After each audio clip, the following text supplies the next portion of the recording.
Remercie à tous d'être présents ici. Donc, je vais vous parler de programmation modulaire au-delà des espaces de nom. Donc, en fait, c'est un talk qui ressemble un petit peu à beaucoup de présentations qui ont déjà donné été ici, mais qui parlait généralement de programmation modulaire à coup de magie et de réflexion. Et là, l'idée, c'est d'essayer de se plonger dans un langage qui force l'utilisation de la grammaire du langage pour réussir à composer des programmes de manière modulaire. Alors, je m'appelle Xavier Van de Woestijn, je travaille chez Margot Bank, c'est une très belle vidéo de nos bureaux. On est en train de construire une banque from scratch.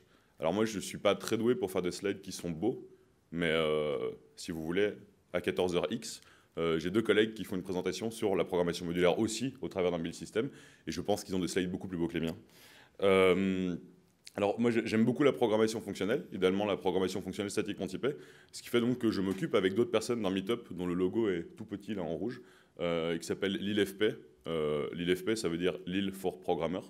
On est ouvert à tout type de présentation, donc si jamais un jour vous avez envie de venir à Lille pour discuter d'un sujet qui a rapport avec les langages applicatifs, eh bien, vous êtes vraiment les bienvenus.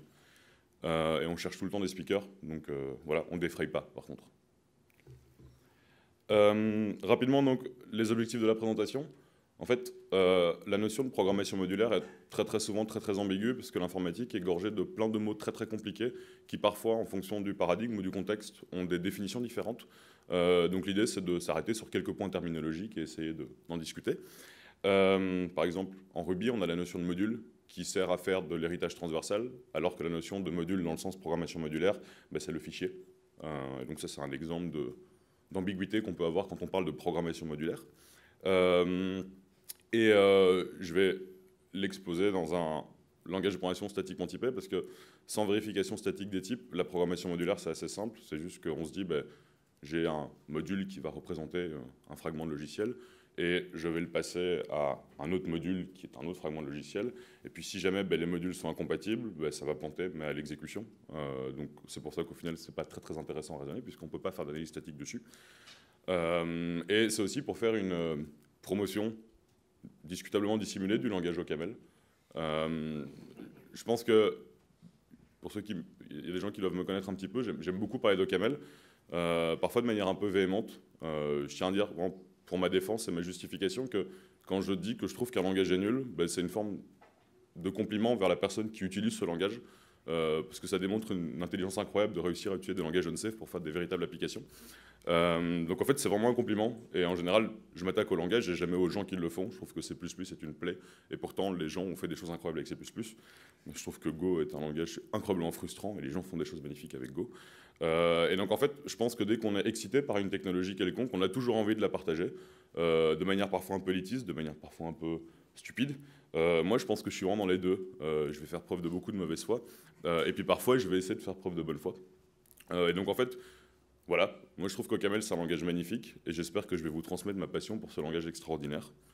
Donc le pourquoi de cette présentation, donc, je l'ai dit, hein, faire la promotion d'OCaml, donc il n'y a pas du tout d'objectif pédagogique, c'est juste du marketing. Mais en vrai, au-delà de ça, c'est juste que quand je complote avec mes trois amis qui font aussi du camel, et qui doivent représenter un bon tiers des utilisateurs de camel dans le monde, ben on essaye de se dire de quelle manière on va pouvoir faire du prosélytisme à fond. Et donc en fait, quand on présente OCaml, on le fait toujours d'une très mauvaise manière, je pense. On fait des présentations, on va présenter des features, et donc on va dire OCaml c'est un langage de programmation fonctionnelle impératif avec un système de type assez expressif, etc. On va parler des types algébriques, on va trouver ça super cool. Puis quand on arrive à deux features essentielles du langage, les objets et les modules, très souvent on va dire, en fait on n'a pas trop le temps d'en parler, hein, donc vous vous débrouillerez. Ce qui fait qu'en fait on relègue OCaml au même titre que des langages comme Haskell ou Rust, qui sont certes très intéressants, mais au final, OCaml a du mal à combattre avec eux, puisque dans les choses qu'on a présentées, on est moins bon que OCaml et Haskell et Rust. Donc là, j'ai décidé que j'allais vraiment parler de la programmation modulaire avec le système de modules d'OCaml. Comme ça, vous serez tous convaincus qu'il faut en faire en prod. Pas de questions? Magnifique.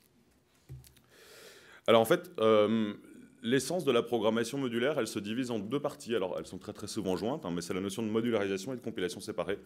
Je sais que maintenant, au XXIe siècle, ça paraît bizarre d'imaginer qu'on puisse penser à un langage qui n'a pas de compilation séparée. mais pourtant c'est beaucoup plus courant que ce qu'on peut imaginer, hein, par exemple Go, SQL, UR, etc. Et donc on va vite décrire qu'est-ce que la modularisation, qu'est-ce que la compilation séparée. En fait, c'est deux choses qui veulent à peu près dire la même chose, mais où la focale est différente. La modularisation, c'est le fait de se dire qu'on va décomposer un programme en plus petits programmes, qu'on va appeler des unités modulaires, qui seront formellement des modules. Et l'avantage de cette découpe modulaire, c'est qu'on va quand même pouvoir comprendre un module et l'objectif du module sans comprendre l'intégralité du programme. Et donc en fait, ça rend les programmes bien plus compréhensibles par des humains parce que on est très content de ne plus devoir écrire l'intégralité d'un programme dans un fichier C, dans un fichier H. On aime bien répartir tout ça en plein de petits fichiers différents. Et alors la compilation séparée, c'est un peu la même chose, c'est la décomposition d'un programme en plus petites unités, qu'on va appeler cette fois-ci des unités de compilation. Et en fait, elle sert principalement pour le compilateur. Elle rend les programmes plus dociles et on peut beaucoup mieux les raisonner. Alors, en fait, ces deux fonctionnalités sont très très souvent complètement jointes dans le langage son ou C build system. Mais en fait, c'est une problématique qui est assez ancienne. Le premier langage qui a introduit la notion de compilation séparée s'appelait Modula 2.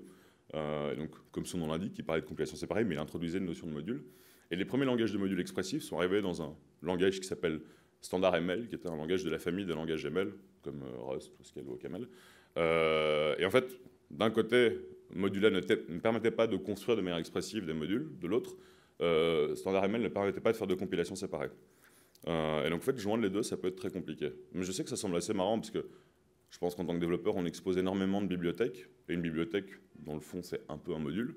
Mais l'idée de se dire qu'on peut réussir à joindre une bibliothèque dans un programme qui est déjà compilé avec un autre programme compilé, c'est beaucoup plus compliqué. Alors tout ça, ça nous apporte quand même énormément de bienfaits. En fait, le premier, c'est qu'on peut travailler sur un même programme à plusieurs. C'est parce que comme c'est dans plusieurs fichiers, c'est très très simple. Après, ça rend le code, alors là, c'est de mon point de vue, mais beaucoup plus facile à maintenir et à comprendre. Et donc au final, comme le programme est plus facile à comprendre, à maintenir, il y a une grande probabilité qu'on fasse beaucoup moins de bugs. On arrive à fragmenter complètement la tuyauterie qui va faire toutes les choses qu'on n'aime pas trop faire en programmation et la structure abstraite qui va caractériser notre programme. Et donc tout ça font que la programmation modulaire, c'est magnifique. Et c'est dommage qu'il y ait si peu de langages qui offrent un langage de module aussi expressif que celui d'OCaml. Alors, rapidement sur le langage de module. En gros, l'astuce, c'est de se dire qu'on va séparer l'implémentation de l'interface. Donc ça mime formellement la notion de visibilité dans des langages de programmation orientés objets statiquement typés. Dans le cas d'OCaml, ça va se cristalliser d'une manière très très simple. On va avoir un fichier ML et un fichier MLI. Le fichier ML correspondra à l'implémentation, le fichier MLI correspondra à l'interface. Et donc là, j'ai mis du code. La syntaxe est peut-être discutablement claire, mais enfin non, je pense qu'elle doit être extrêmement claire. Quand on préfixe un type avec un code, ça veut dire que c'est une variable de type. Donc elle va être monomorphisée à la compilation, mais globalement, quand on dit là j'ai un type AT donc qui est égal à une liste de A, alpha list, en fait c'est j'ai une liste de quelque chose. Et en fait là donc on voit la différence, la symétrie entre let et val. Let correspond à l'implémentation et val correspond à la signature. C'est un peu comme dans certains langages où on va prototyper la fonction au-dessus, là on le fait dans deux fichiers différents. Et donc en fait ça permet de gérer justement cette notion de visibilité. Là j'ai mis un exemple d'une fonction internale qui doit sûrement faire quelque chose de très intéressant mais qui ne sera pas exposée dans l'API parce qu'elle n'est pas exportée dans le MLI. Alors par convention on met la documentation dans le MLI aussi parce qu'on ne documente pas les choses qui ne sont pas exportées. Jusque là il n'y a pas grand chose de très impressionnant. Interface en Java, voilà. Alors à l'usage, qu'est-ce que ça donne? Au final, on a un peu une notion d'espacement très très pauvre. Quand on a nos fichiers MLI, donc là j'ai un exemple de list.ml et list.mli, ça va produire un module qui va s'appeler list avec un L majuscule. Et si on va accéder aux fonctions qui se trouvent dans ce module, on va faire list.quelque chose. Okay. Alors on a quand même des mécanismes d'ouverture, parce que parfois c'est très très ennuyant de devoir écrire, surtout si on a des modules assez longs, on peut faire d'ouverture. J'ai mis 4 manières d'ouvrir un module. Donc il y a le openList tout en haut du fichier qui va l'ouvrir globalement dans tout le scope. Puis après on a le let openList in. Et donc là en fait, let in c'est une déclaration locale. Et donc en fait le list sera accessible dans tout le scope qu'il y a en dessous du in. Alors celle juste en dessous de celle-là, list point entre parenthèses, là c'est ouvrir au niveau d'une expression. Et pas au niveau du scope. Et alors le open point d'exclamation, c'est une ouverture non destructive. Donc si par exemple dans mon module list, j'ai une fonction map et qu'en fait j'avais déjà une fonction map, eh ben, je vais importer toutes les fonctions, excepté la fonction map. OK? Donc voilà, c'est cool. On a des espaces noms un peu pauvres. C'est un peu ballot, parce que le titre de la présentation, c'était d'aller plus loin que les espaces noms. Donc, je bois un peu. Jusque-là, tout est clair? Magnifique. Alors, on a aussi une notion de sous-module. Alors, ce qui est drôle, c'est que pour créer un sous-module, on utilise le mot-clé module. Je trouve ça marrant. Et donc, un sous-module, c'est un module qui se trouve dans un fichier ML, qui lui-même est un module. Alors, en fait, on peut créer autant de sous-modules qu'on veut dans des sous-modules. On peut faire des sous-modules nestés, etc. Et donc là, j'ai mis chaque fois, donc, une fois de plus, la symétrie entre l'interface qu'on va décrire et l'implémentation. Donc là, on voit une différence entre la notion de signature, c'est module, le nom, .sig, dans lequel on va mettre la signature, et module, le nom égale struct, et là, on a la structure. Et donc ça, en fait, c'est les deux facettes primitives qu'on va utiliser pour raisonner le système de modules, c'est la notion de signature et de structure. Alors, à l'usage, j'ai mis un exemple, on suppose qu'on est dans le fichier test.ml, donc dans le module test, on ajoute un module list, ben pour accéder à une fonction qui se trouve dans list, on va faire test.list. La fonction qu'on veut utiliser, une fois de plus, les espaces noms du pauvre. Alors par contre, ça apporte quelque chose qui est quand même assez chouette, c'est la possibilité d'étendre des modules déjà compilés. Donc j'ai donné comme exemple le module list, mais qui existe évidemment dans la bibliothèque standard de Camel. On a un module qui s'appelle list. Et en fait, alors historiquement, la bibliothèque standard de Camel ne servait que à implémenter au Camel. Ce qui fait qu'il y avait un manque de fonctionnalités assez impressionnant. Plein de choses qu'on ne pouvait pas faire par défaut. Et donc, une idée, c'était de se dire, on étend la bibliothèque standard. Et donc, qu'est-ce qu'on fait? On se dit, en gros, je crée un module list et j'inclus mon autre module list, mon ancien module list. Puis après, je crée une nouvelle fonction. Et en fait, une fois de plus, symétriquement, l'inclusion d'un module inclut le module. On peut faire include module type of list qui va inclure l'intégralité de l'interface du module list. Et donc là, on a un nouveau module list qui a l'ensemble des fonctions du module list plus notre nouveau module, notre nouvelle fonctionnalité. Et en plus de ça, on va bientôt passer à la chose intéressante. On a les signatures libres, et donc là, en fait, j'ai mis en rouge, c'est le fait qu'on va dire qu'on va créer un type de module, et en fait, ce type de module, c'est une signature qui n'est pas attachée à l'implémentation et qui pourrait être attachée plus tard. Donc ici, par exemple, je mets le module type mappable, on va dire qu'on a quelque chose sur lequel on peut mapper. Et alors, on voit que le type alpha t n'a pas d'implémentation concrète, ce qui est normal puisqu'il va être attaché plus tard à une autre interface, et c'est là qu'on devra sortir l'égalité de type qu'on veut mettre en lumière. Et puis après, je décide d'ajouter donc la feature mappable à un module list, et donc là, j'ai l'obligation d'implémenter la fonction map, puisque ma signature est un contrat. Alors, donc là, on a vu qu'on avait des constructions de modules qui sont assez simples, ça ressemble un peu à des espaces noms, un peu à des interfaces. En fait, je pense que l'approche qu'on pourrait voir des modules en règle générale, c'est comme si on construisait des interfaces dans le contexte uniquement statique, ou dans le singleton de l'objet de type classe qu'on manipule. Et donc maintenant, on va un peu voir pourquoi on parle d'un langage de module et pas juste d'une construction du langage qui est spécifique.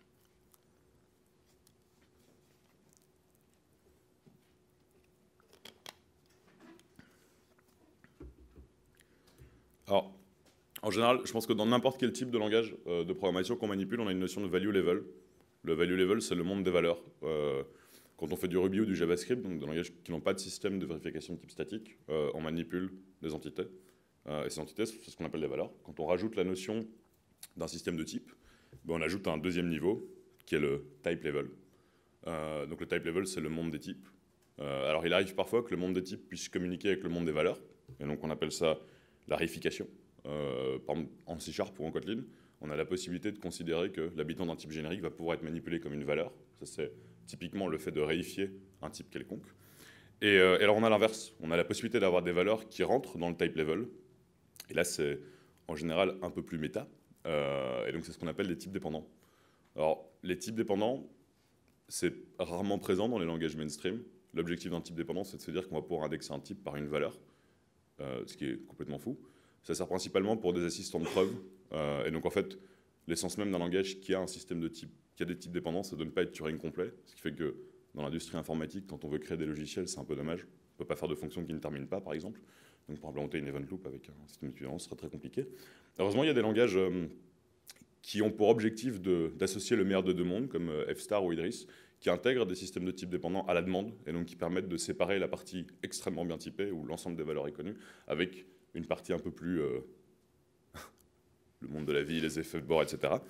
Et donc ça, c'est le fait de dire, ben, on transpose une valeur dans le niveau type. Donc c'est-à-dire que je pourrais faire une fonction qui dit, ben, je peux prendre l'ensemble des entiers non nuls pour la fonction divisée, par exemple. Alors, comme je parlais quand même d'un langage de programmation fonctionnelle, ben, on peut aussi parfois appliquer des fonctions dans les valeurs du value level. Donc ça, c'est l'application fonctionnelle classique qu'on a l'habitude de faire. Et dans certains langages, avec des systèmes de type beaucoup plus expressifs, on peut appliquer des fonctions dans le type level. Alors là, dans les langages mainstream que je connais qui le permettent, je pense qu'il n'y a que Haskell qui a cette possibilité-là. Donc on peut vraiment pouvoir appliquer des fonctions dans le niveau du type.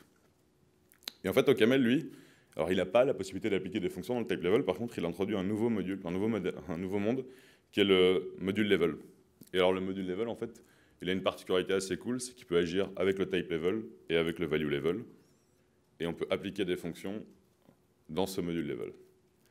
Et en fait, une fonction dans le module level, on appelle ça un functeur. Alors là, c'est un peu... Je parlais de l'importance des mots, mais justement, les functeurs, c'est, je pense, un des trucs les plus handicapants quand on commence à faire de la programmation fonctionnelle. Déjà, il y a une sorte de fétichisme des mots compliqués en programmation fonctionnelle. Honnêtement, les gens adorent. Et une certaine satisfaction qu'on a quand on a réussi à outrepasser les marches de l'escalier compliqué des buzzwords de la programmation fonctionnelle, ben on a aussi envie de s'en servir tout le temps. Et donc là, ben on rejoint ce clan des élitistes qui ont décidé d'être incompréhensibles, et on est extrêmement content de voir que des gens ne comprennent pas. Et puis on se moque, ah, vous n'avez pas compris, alors qu'on a mis des heures pour comprendre. Mais alors, il y a des choses encore pires, c'est quand il y a plusieurs mêmes mots qui ont des significations différentes. Et là, le cas de functeur, c'est la folie. En fait, il existe des functeurs en linguistique, qu'on appelle les functeurs sémantiques, qui n'ont rien à voir avec les functeurs de la théorie des catégories. Puis après, on a aussi les functeurs de Haskell, qui ressemblent un peu à ceux de la théorie des catégories, mais qui ne sont pas tout à fait pareils. Puis il y a les functeurs de Prolog, qui ne sont pas les functeurs de Haskell. Il y a les functeurs de C++, qui ne sont pas les functeurs de Haskell non plus, qui sont une surcharge sur l'opérateur parenthèse ouvrante, parenthèse fermante. C'est drôle parce que je ne savais même pas que c'était un opérateur. D'ailleurs, ce n'est pas un opérateur. Voilà. Puis après, il y a les functeurs de standard ML. Alors, c'est terrible, hein, parce que moi, je suis un wannabe functional programmer. Et donc, j'essaie de me mettre à la programmation fonctionnelle. Puis je fais, ah, trop cool, functeur, j'ai rien compris, je passe à autre chose. Je vais sur OCaml, je fais, ah, functeur, ça doit avoir un rapport avec les functeurs de Haskell. Ouais, même paradigme, c'est des langages tous les deux issus de la famille ML. Eh ben non, ça n'a rien à voir. Alors, quand on demande aux gens qui ont implémenté les functeurs en OCaml pourquoi ça s'appelle des functeurs, ils ont une réponse qui est tout à fait honnête. Ben, en fait, parce que ça s'appelait comme ça en standard ML. D'accord ? Alors, il existe sur Stack Overflow une preuve qui garantit qu'en fait, les functeurs de SML sont bel et bien les functeurs de la théorie des catégories, mais la démonstration est arrivée après, et c'est un peu comme quand on essaie de faire rentrer des choses dans d'autres choses. Je pense que c'est un peu capillotracté. Et donc, en fait, les functeurs de OCaml n'ont absolument rien à voir avec les functeurs de Haskell. Donc voilà, on va essayer de dire ce que c'est. En gros, un functeur applicatif, c'est vraiment, il y a aussi des functeurs applicatifs en Haskell, c'est un peu un module spécial. En fait, c'est une fonction dans le module level. Donc en fait, l'idée, c'est de se dire, on a un module qui prend un module dans l'argument et qui produit un nouveau module. Enfin, je dis qu'il prend un nouveau module, mais qui peut prendre n nouveaux modules. Alors, en fait, ce langage des modules, on a des valeurs qui sont les modules, les structs, on a des types qui sont les sig, et on a des fonctions. Donc en fait, le langage de module, le OCaml, est un langage fonctionnel qui est extrêmement minimaliste, mais qui a quand même une particularité assez incroyable, c'est qu'il expose un système de type dépendant, dont je ne parlerai pas parce que je n'ai pas le temps. Alors, on va voir un petit exemple. On va se dire, imaginons que j'ai un module qui s'appelle mappable. Donc en gros, pour une structure sur laquelle je peux faire de l'itération, je peux lui appliquer une fonction, et qui va l'appliquer sur chaque élément de cette liste ou chose mappable. En Haskell, on appellerait ça un functeur. Et j'aimerais bien le convertir en itérable. Donc le fait de se dire, j'ai une liste ou quelque chose d'itérable sur lequel je vais parcourir chaque élément, appliquer une fonction qui ne va rien renvoyer. Donc ça me permettrait par exemple de printer des listes. Okay, donc la différence de type, on a les deux signatures ici. Hein, donc mappable, en fait, on dit on a un type alpha-t, donc il est abstrait parce qu'on ne sait pas encore qui va faire habiter ce type. Et on a la fonction map qui prend une fonction qui va de A vers B, et puis une structure T de A, et pour chacun des éléments de ce T de A, on va appliquer la fonction, et à la fin, on aura un T de B. Et en fait, itérable, c'est presque la même chose, sauf que notre fonction renvoie une init. Unit, c'est un alias sur void, c'est une terminologie qu'on utilise. Et donc, on applique cette fonction sur chacun des éléments de notre structure traversable, et à la fin, on ne renvoie rien. Très pratique pour afficher des choses à l'écran. Et donc en fait, ce qu'on voudrait, c'est une fonction de ce type-là. Donc on prend un mappable, on lui passe un itérable en argument, et ça nous renvoie un module qui serait la conjonction de quelque chose d'itérable et quelque chose de mappable. Par exemple, ce résultat-là. Donc le nom est un peu verbeux, mappable and iterable. Et donc là, ce qu'on fait, c'est on dit, en fait, dans cette interface, j'inclus la signature de mappable, et puis après, j'inclus celle de l'itérable, et j'ai mis en rouge le with type A, 2 points égal AT. En fait, c'est juste que si jamais j'incluais directement itérable, si on regarde notre antépénultième slide, on voit qu'en fait, elles exposent toutes les deux un type alpha T, et on ne peut pas déclarer deux fois un même type avec le même nom. Et donc, en fait, l'idée, c'est de se dire, on va dire au compilateur qu'en fait, c'est le même type, et on va créer une égalité formelle entre le type de A de itérable et celui de mappable. Qu'est-ce que ça donne? Alors, là, j'ai un module, donc une fonction, qui va être iterable by mappable. Et donc, en fait, elle prend l'argument un module que j'appelle M, et qui est de type mappable. Et là, je lui dis, après, tu vas me sortir ce type et le désabstraire. Et donc, ce que je fais, c'est que j'inclus M, puisque M est de type mappable. Et en fait, j'implémente iter. Et donc, iter, je dis, en fait, iter, tu prends une fonction et un x, quelque chose qui est mappable, et puis tu vas mapper f de x, et puis tu vas rien renvoyer. Et la signature du type va contraindre notre fonction à être de type, j'ai une fonction qui va de A vers unit, et puis donc, on a implémenté notre contrat. Et ensuite, on peut implémenter, donc, instancier le module. On peut dire, mon module L est égal à iterable by mappable, et là, je lui passe un module, et il me produit un nouveau module, donc le module L, dans lequel j'ai ma fonction iter. Alors, j'ai mis le module list, parce que ce qui est assez intéressant, c'est de voir qu'on a une notion d'intersection de modules. En fait, le module list, il a bien plus d'informations que juste map. Il a même d'ailleurs une fonction iter. Mais en fait, ce qu'on demande en disant je veux un module de type mappable, c'est d'avoir au moins l'interface de mappable. Donc ça veut dire qu'on peut passer un module qui a énormément de choses, comme le module list.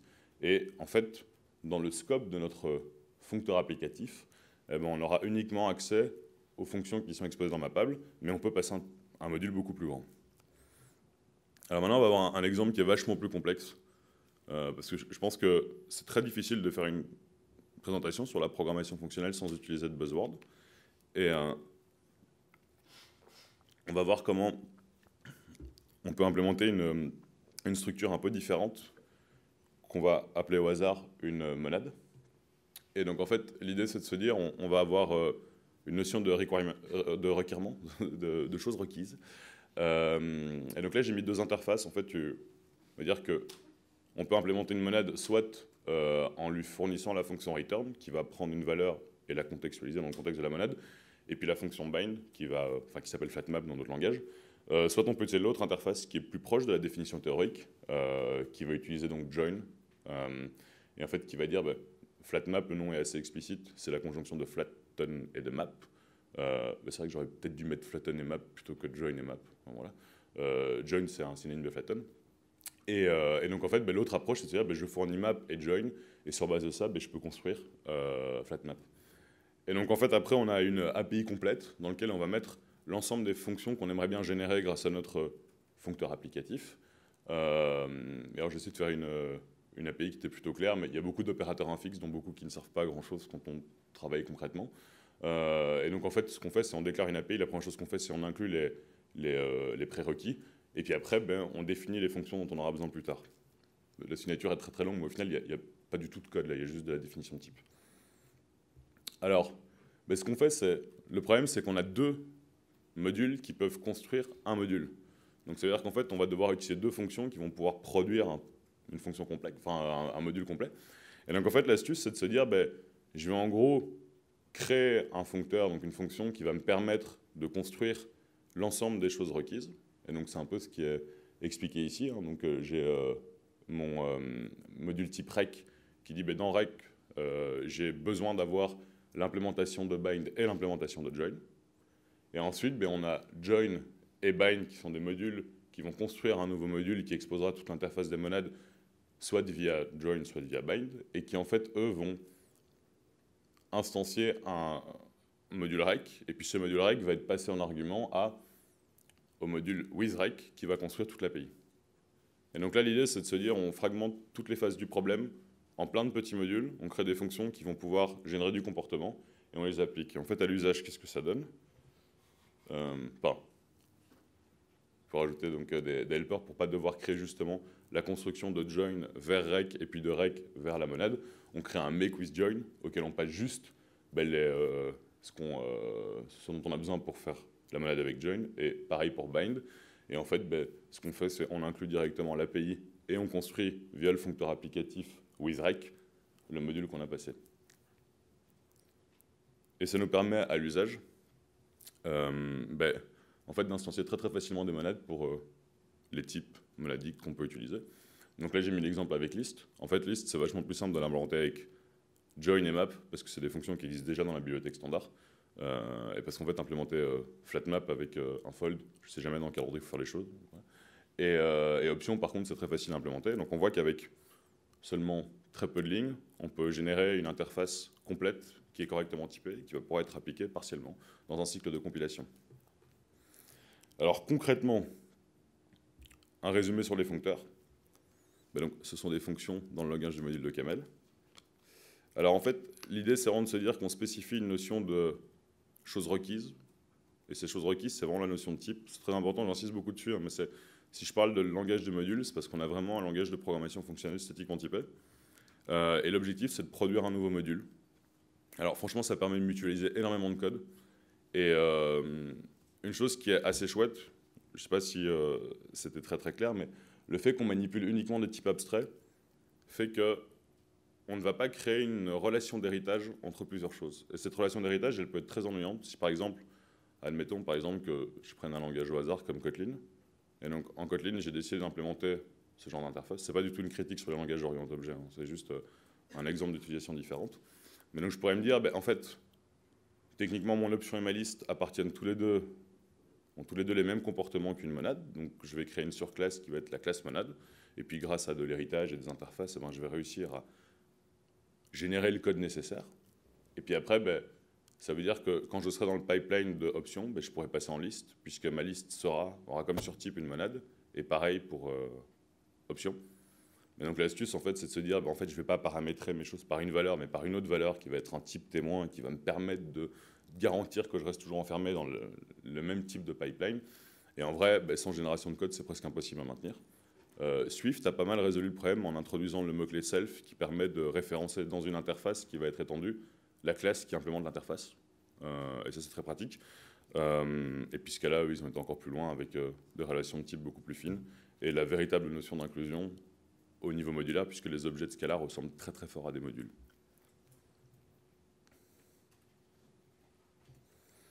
Alors, donc, cette mutualisation de code, elle est super pratique. Et ça, en fait, ça permet de faire du backpacking. Le backpacking, en fait, c'est un peu l'injection du pauvre, l'injection de dépendance du pauvre. C'est le fait de se dire, en gros, je peux configurer correctement une application en générant tout le contenu qui est nécessaire. Pour donner un use case, sur mon temps libre, j'essayais de binder l'API d'Electron pour OCaml. Parce que moi, je suis très très nul en interface graphique. Et je pense qu'OCaml a très très peu de bonnes bibliothèques d'interface graphique. Et donc je me disais, Electron, ça peut être cool, modulo la consommation mémoire. Et en fait, le problème, c'est que quand on travaille avec Electron, on est dans un programme, et en fait, on a plusieurs programmes, on est sur de serveur et de client, et on a des informations qui peuvent être partagées ou pas.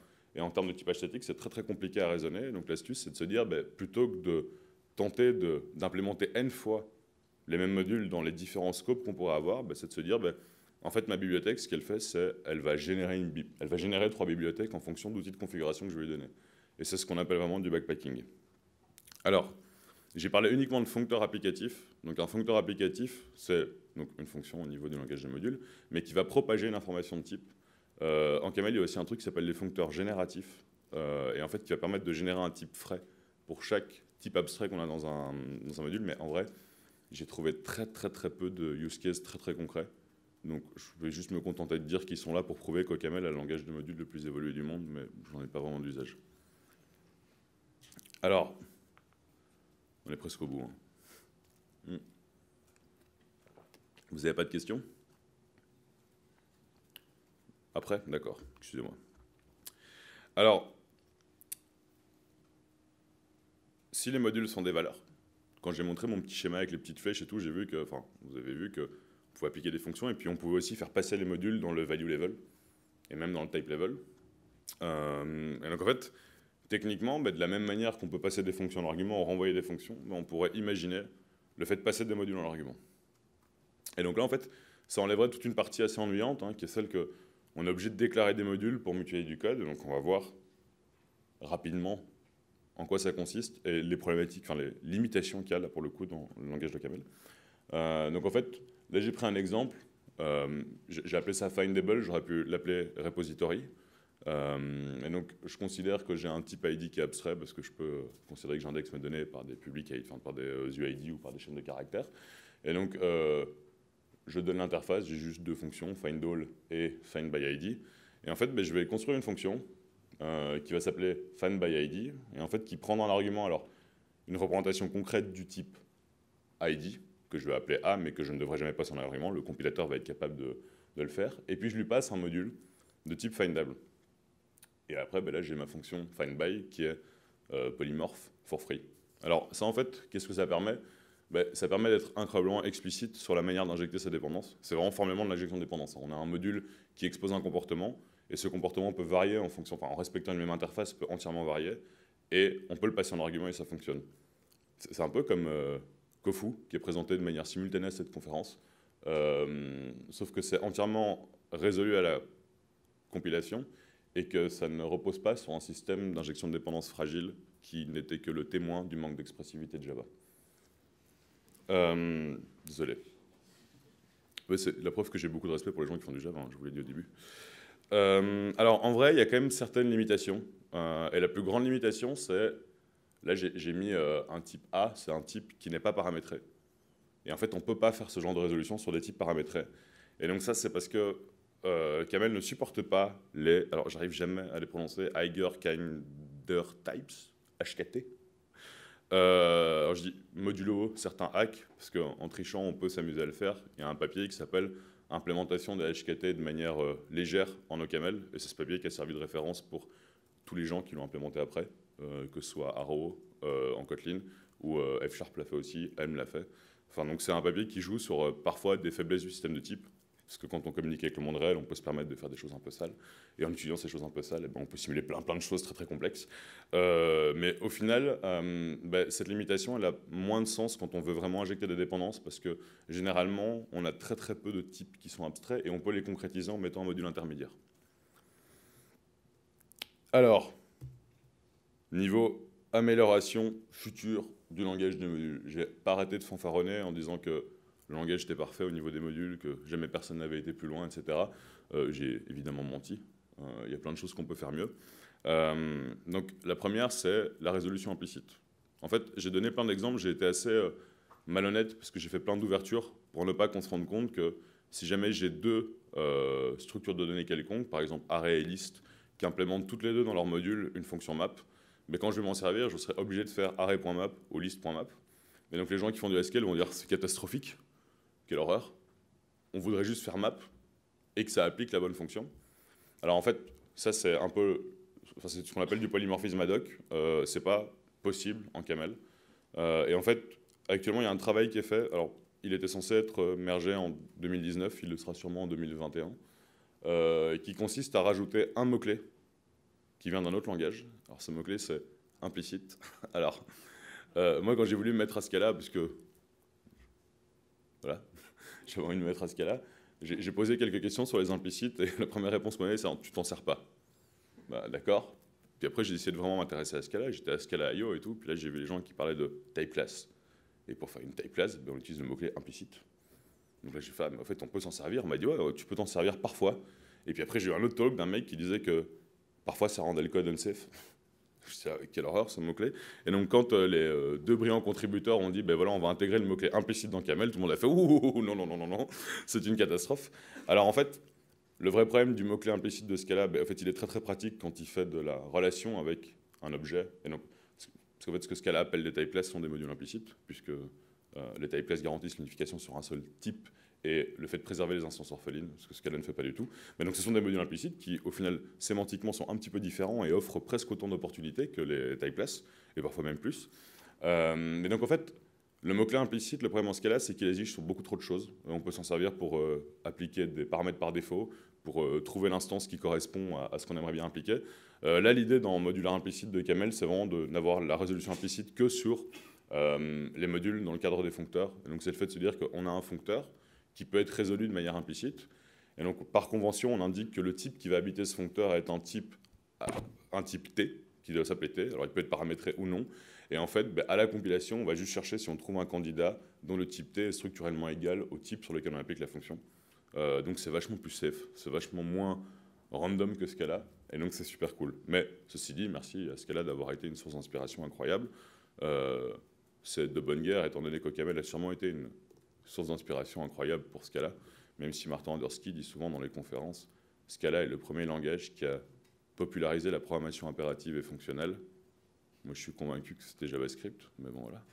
Et c'est vrai, langage impératif qui permet de manipuler des fonctions. Puis il dit, c'est la première fois qu'on a réussi à avoir un langage objet avec un système de type. OCaml était là avant. Bon, voilà. Excusez-moi, je râle. Et ça permettra de faire du polymorphisme ad hoc. Ce qui est très bien, puisqu'on écrira moins de texte. Et puis, un vrai autre problème, c'est qu'en fait, en CAML, on a la fonction plus, moins, fois, divisé, les opérations arithmétiques, qui sont de type int, int. Et ce qui fait que si jamais on a envie d'additionner des floats, il faut utiliser plus, point, slash point et ça. Et ça, c'est un peu le contre-argument du langage. Les gens disent CAML, c'est quand même vachement nul au niveau des opérateurs arithmétiques. Et ouais, ça, il n'y a pas vraiment de réponse. Alors, l'astuce, c'est d'écrire un module float dans lequel on va réécrire plus, moins, fois, etc. Puis on va faire de l'ouverture de locale sur float. Mais au moins, les modules implicites permettront de résoudre ce problème qui est quand même catastrophique au quotidien. Et donc, vivement qu'il soit mergé. Il me reste 8 minutes 52 et c'est l'avant-dernière slide. Enfin, la dernière, puisque le dernier, il est écrit merci. Mais donc, on va quand même conclure, parce que j'ai dit beaucoup de choses. En fait, bon, d'un point de vue purement ingénierie logicielle, les modules, ça permet de séparer le travail, et donc ça, c'est cool. Ça permet de rendre le code hyper simple à maintenir, parce que on préfère lire un module qui fait 45 lignes qu'un module qui fait 45 millions de lignes. Alors, la partie langage est super importante, parce qu'on a vraiment, je le répète, les structs qui sont des valeurs, les cycles qui sont des types, et les foncteurs qui sont des fonctions. Et la présence de fonctions dans le module level permet d'abstraire énormément de choses, et de générer énormément de code et de structurer des programmes de manière très très efficace. Et donc tout ça est résolu entièrement à la compilation. Et pourtant, le cycle de compilation de CAML est très très rapide. Alors le fait d'avoir des modules First Class Citizen, ça permet de résoudre des problématiques qui sont assez anciennes dans l'informatique, notamment l'injection de dépendance. Et le fait que les modules soient complètement extensibles, ça résout d'autres problèmes, comme le fameux expression problem de Philippe Wadler, qui donne un interpréteur et qui dit cet interpréteur, on ne peut jamais l'étendre. Il y a des solutions avec la programmation orientée objet, il y a des solutions avec des cast runtime, et il y a des solutions avec soit des types algébriques généralisés, soit des modules, puisque comme les modules peuvent être greffés à des programmes et compilés de manière indépendante, on peut considérer que chaque étape de l'interpréteur est un module et construire des interpréteurs, tout le monde adore faire ça, qui sont extensibles à l'infini. Et comme on l'a vu, le langage de module n'est pas arrêté, malgré le fait qu'il y ait plus de 30 ans de recherche derrière. Et donc on peut espérer que peut-être qu'un jour on aura des modules qui prendront des envies en argument et qui produiront des logiciels. J'ai fini, je vous remercie beaucoup pour votre attention et il nous reste 7 minutes 9 pour les questions. J'espère que vous en avez plein, ou pour les remarques. À vos souhaits. Pas de questions du tout? J'ai peut-être pas été clair, non? Des remarques? J'ai peut-être dit du mal de langage, j'aurais pas dû, on peut débattre. J'ai vraiment été incroyablement clair, alors c'est magnifique. Bon, je vous remercie beaucoup.